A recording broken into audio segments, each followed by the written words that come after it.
don't have to do no drafting, which is beautiful. Hello? Hey, how you doing, man? Hey, what's up, man? I Hey. just watched your videos. Say that again, I'm sorry.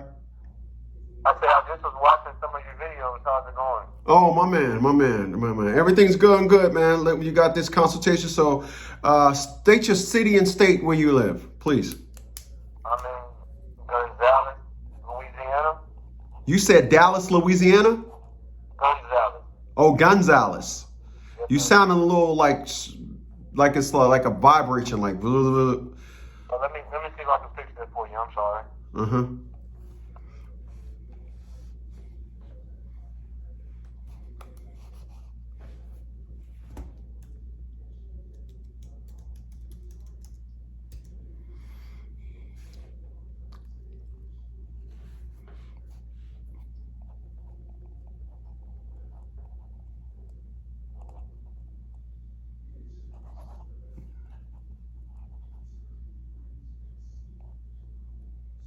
Can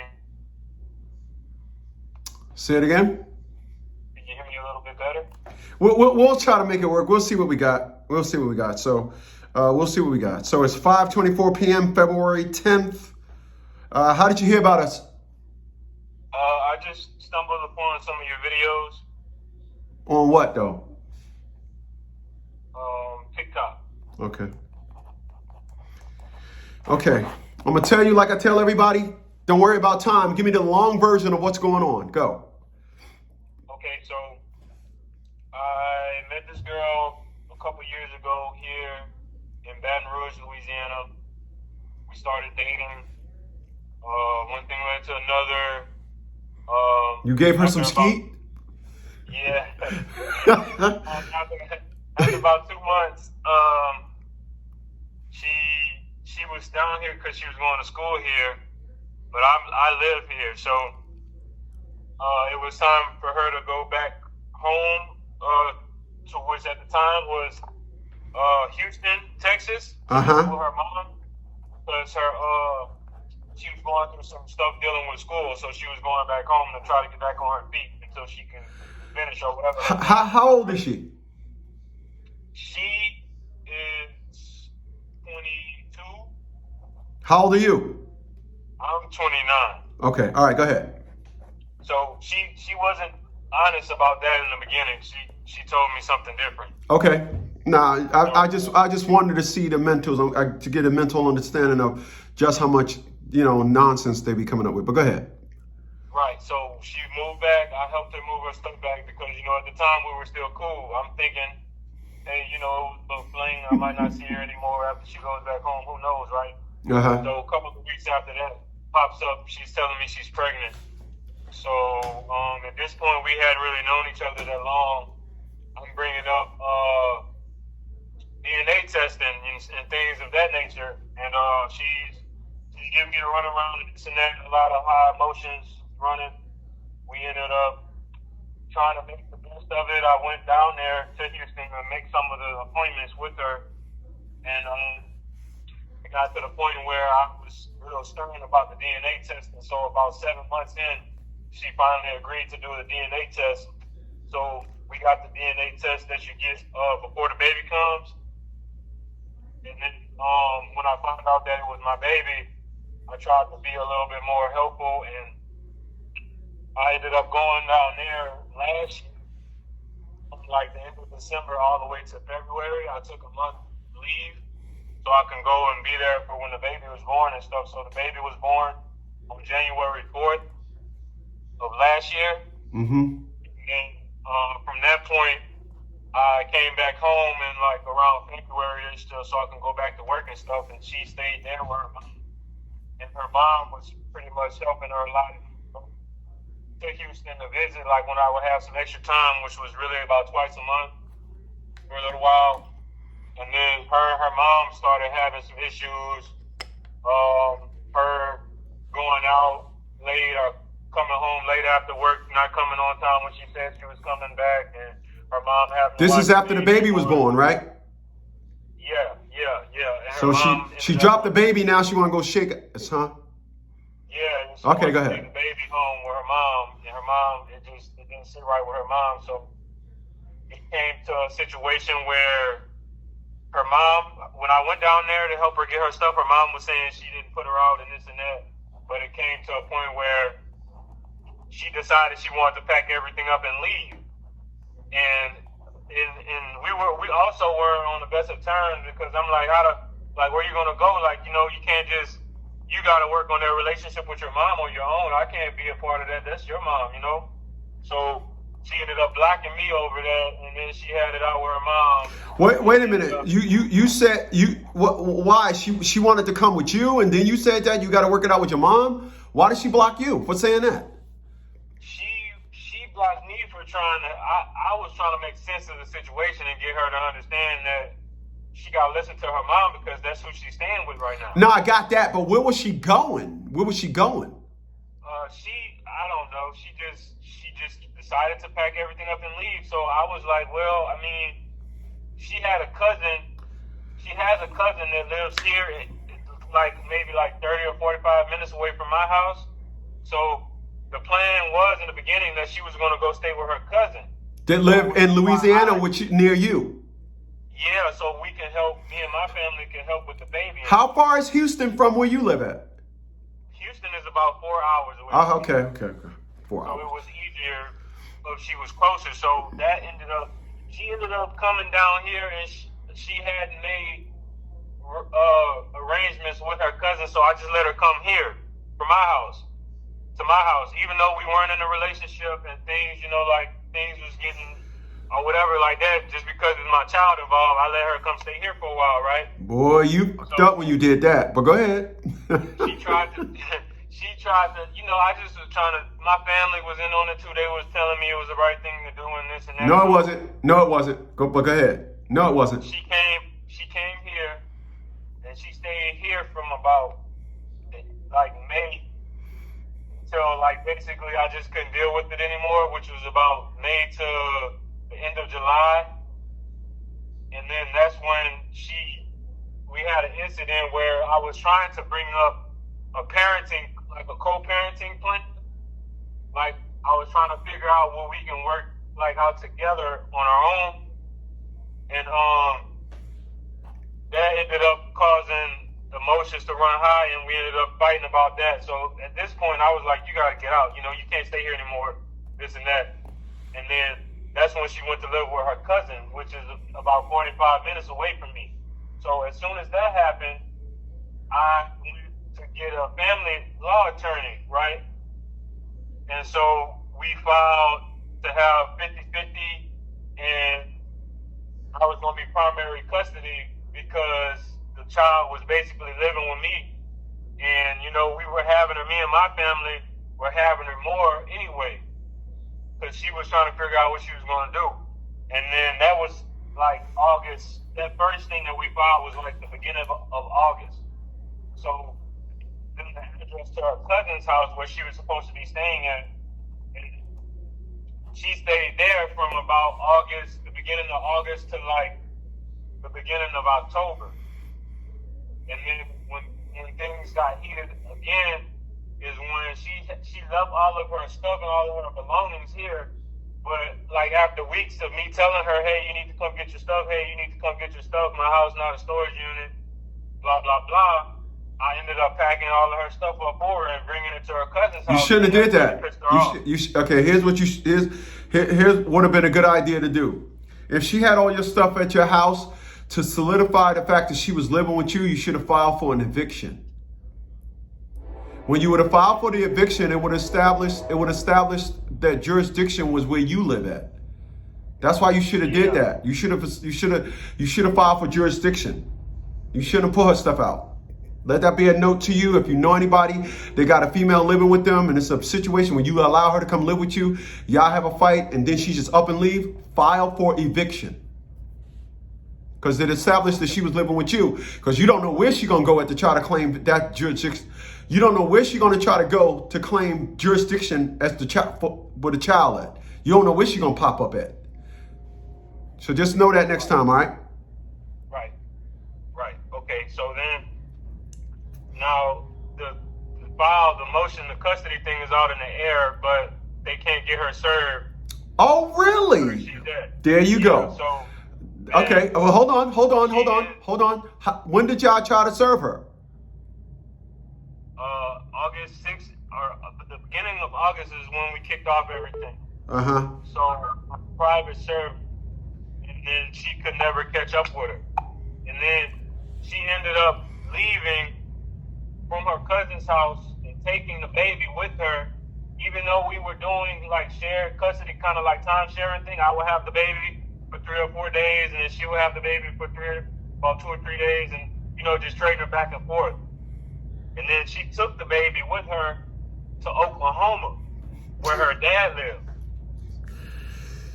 But mind you, she told me and all of my family that her dad was dead. So I'm like, where does this imaginary dad come from, right? So now I have to and then on top of that, I'm sending wellness checks to try to figure out where this girl that took my child, So I ended up being able to find the actual address of her dad, so I sent the wellness check there. And when I did that pissed her off a little bit too. But then after that, she tried to file temporary custody from an ex parte thing, from a restraining order type thing, like for emergency custody. So I hired her an attorney out there in Oklahoma to fight that, and the judge out there denied that. So that wasn't granted for her. And then all the while that's happening, the case here just keeps pushed back until I have. Well, hold on. If she filed, whatchamacallit for a restraining order, whatever address you use there, then you should have her served there, and then say, hey, this is a good address. She didn't file that until actually after she had took the baby and packed everything up and left to go to Oklahoma. Well, right. That's what I'm saying. Oklahoma is their imaginary dad, yes? Yes. So what I'm saying is you should have served that address. Right. Yeah, I'm getting there. So then when I found that out, I had to hire a servant. Appointed attorney. The court appointed her an attorney.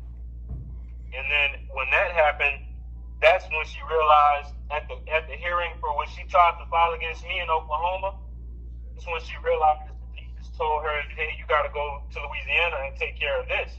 Because this says you're not supposed to leave Louisiana, and it's supposed to be 50-50, and he's the primary, right?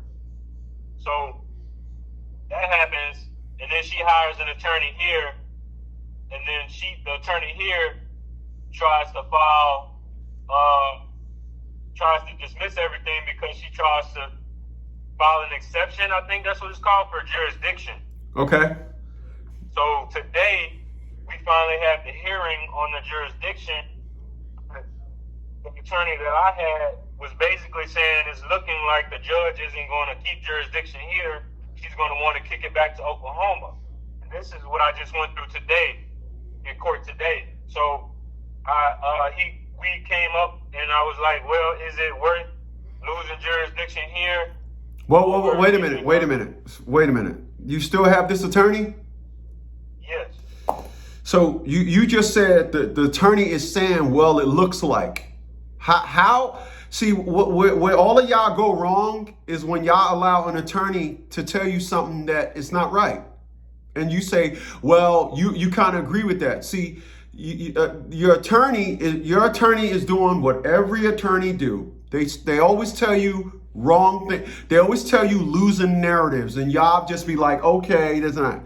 The way to respond to an attorney is she don't have jurisdiction there. She was not living there 6 months. She don't have jurisdiction there. There has been a case here. That means this state has jurisdiction no matter what.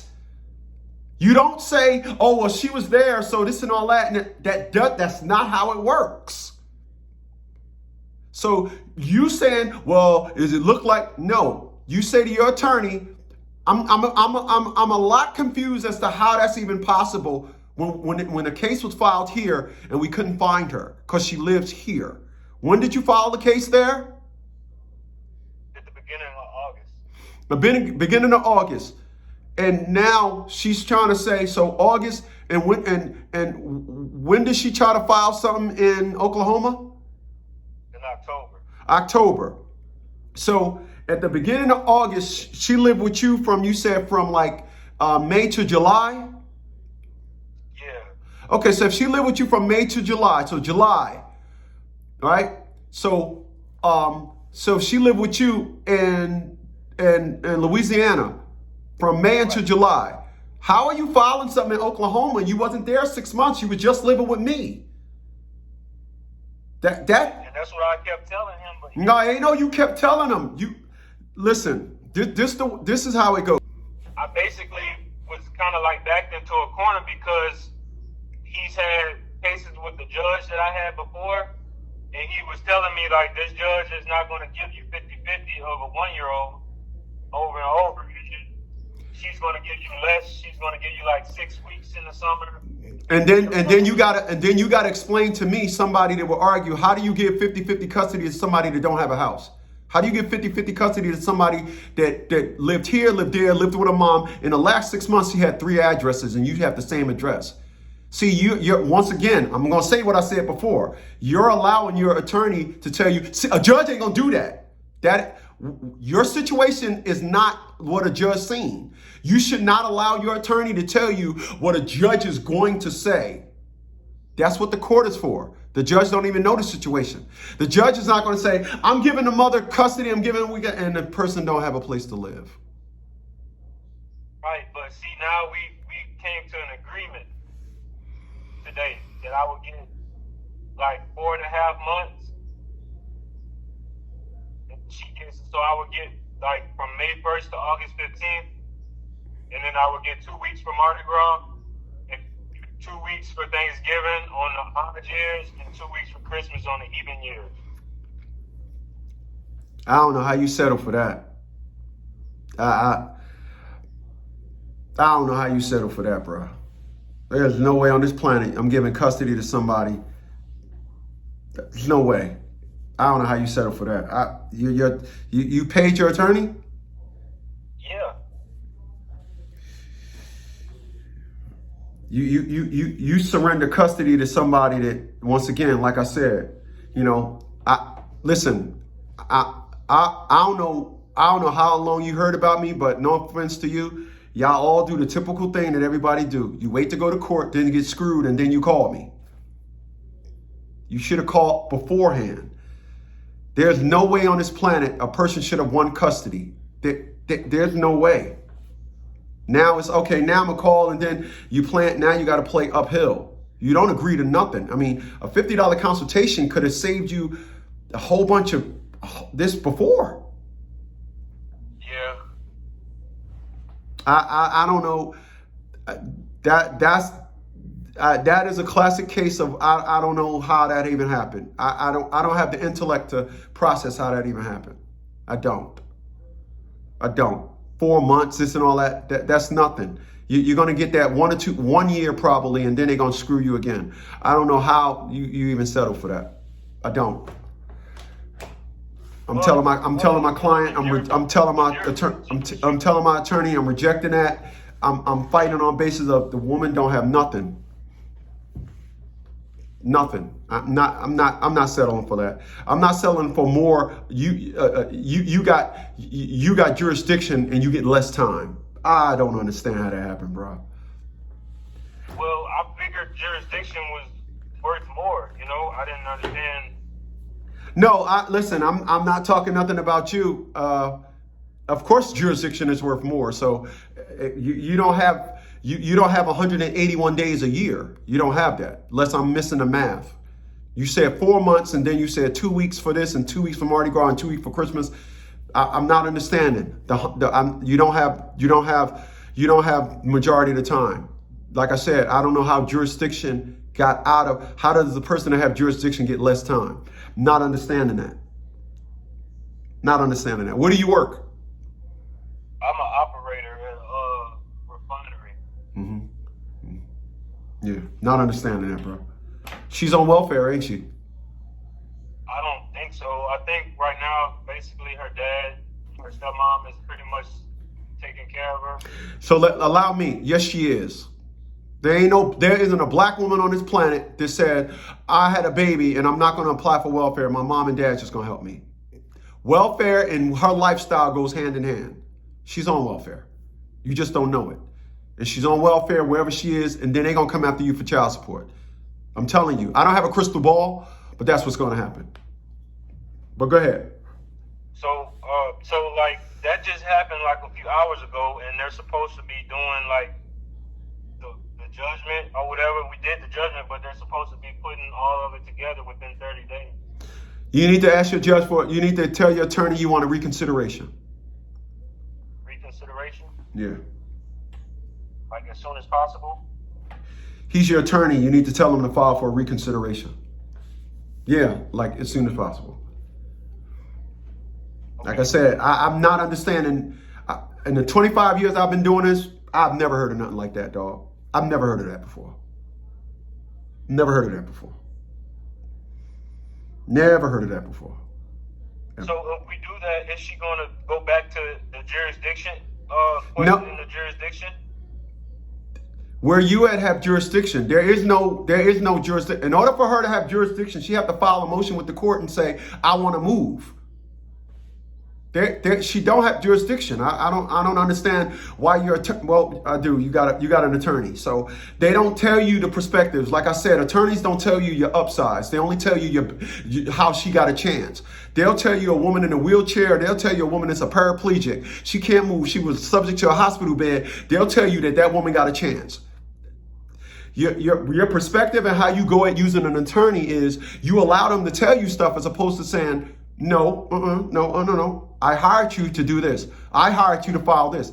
That ain't what I hired you for. I hired you. You're allowing them to tell you everything. You're allowing them to dictate to you everything. So I'm going to ask you this. I know the answer. You're the plaintiff or the filer and she's the responder or the defendant, right? Right. So if she's the respondent or the defendant, how is this possible, bro? How is this happening? There's no narrative that you can tell me where this makes sense. And the reason why is they're going to take 30 days to write it up because they got to figure out how they're going to fuck you. They're going to figure out how did we ended up getting him to agree to this dumb shit. That's why they're going to take 30 days to figure it out. They got to, we got to write that, and they got to figure it. This 30 days is just sucker time. This 30 days is, by the time 30 days is up, she's going to file for something and this and that. That's why they're saying 30 days. They're at odds about how this is even working out. She don't have jurisdiction. She don't. They're trying to figure out how do we give somebody, how are we going to write this up to somebody, we have jurisdiction, but somebody can take the child to Oklahoma. I ain't never heard of that before, bro. I ain't never heard of that one before. Boy, that's a new one. So I'm supposed to get the baby back in about 2 weeks for Mardi Gras. You're supposed to have the baby and she's supposed to get custody, but she's supposed to get visitation. So all that you're supposed to get. Hey, when is Mardi Gras anyway? March 4th. Oh, for real? I think I'm gonna come down there this year. I've always wanted to go to Mardi Gras. Yeah, it's fun. Oh, March is right around the corner. March is next month. Oh, okay, good. Yeah, but it's like, she took the baby, so I'm thinking, like, is this even right? I filed, like, national for the missions, children, place, and everything, and nobody wasn't giving me no answers, That's because, hold on. How long you been watching my videos? Not long. I don't know what time that is. Like, about 2 weeks. Okay, so I said this all the time. The reason why, once again, it all falls back to the fact that you have an attorney, and your attorney is not being instructed. You don't know how to instruct your attorney. That's why I was telling you about our ghost service. You don't know how to use your attorney. You don't know all the right things to say to your attorney. You are allowing your attorney to dictate to you everything.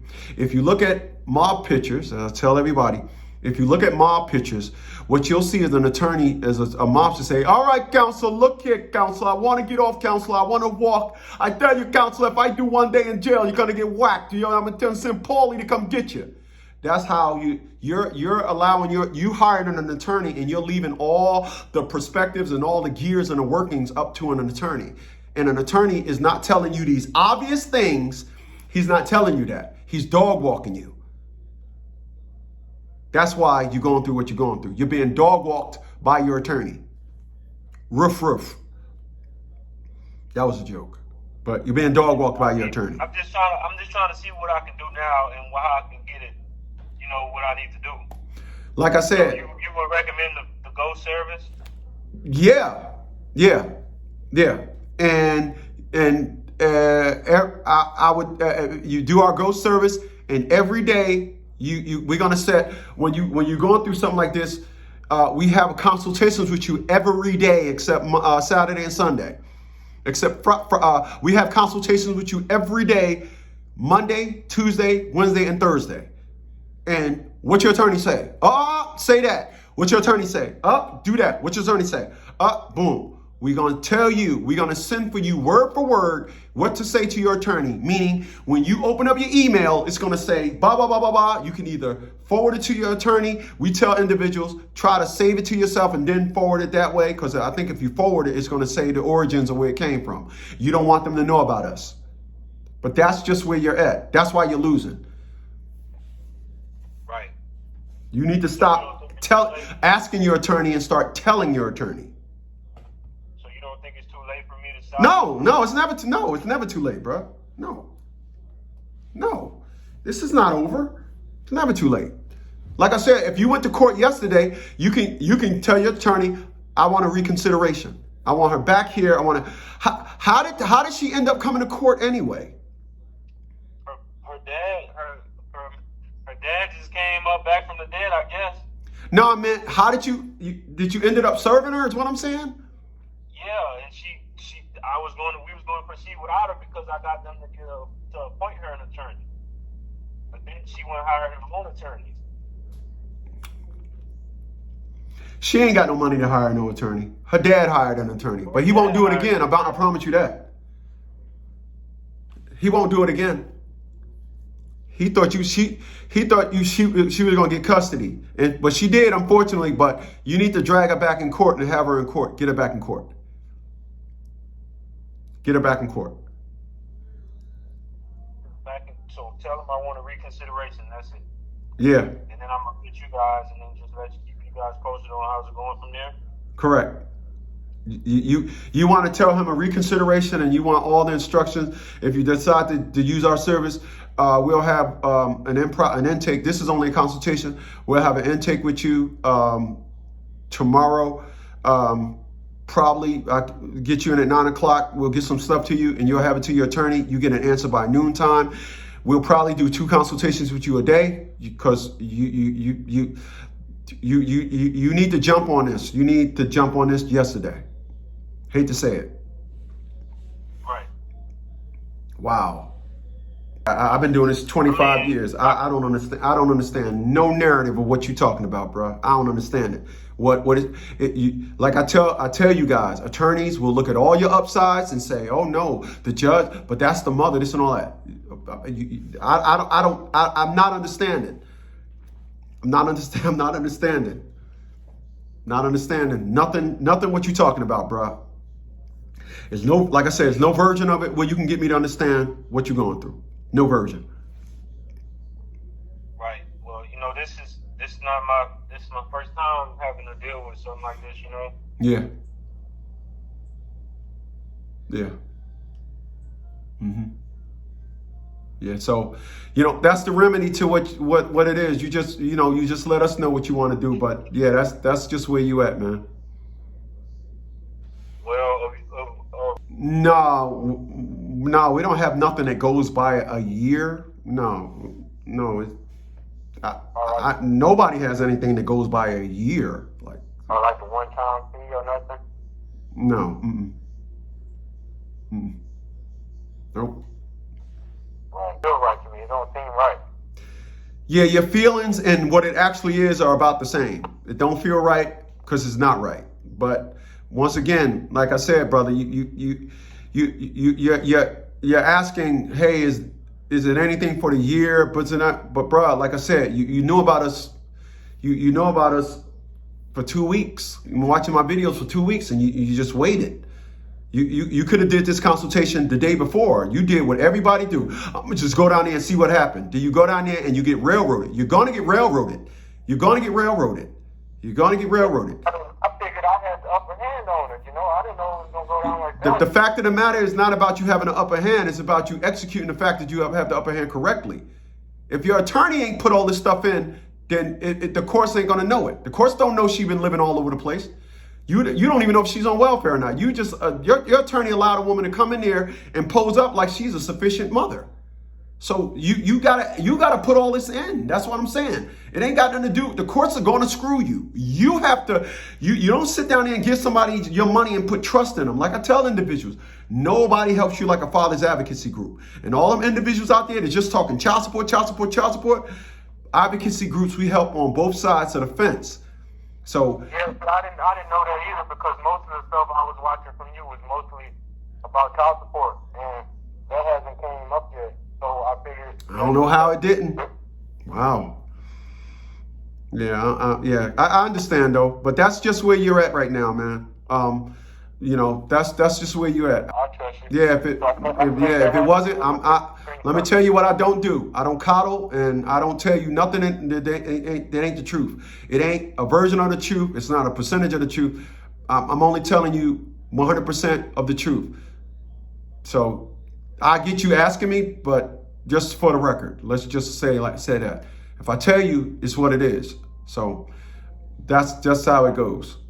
I got you. So another guy that got an attorney straight got railroaded. A woman that don't have a house, a woman that don't have a place to live. He's running around trying to find her. He finds her, and then his attorney tells him the judge is going to give her jurisdiction. How does that happen?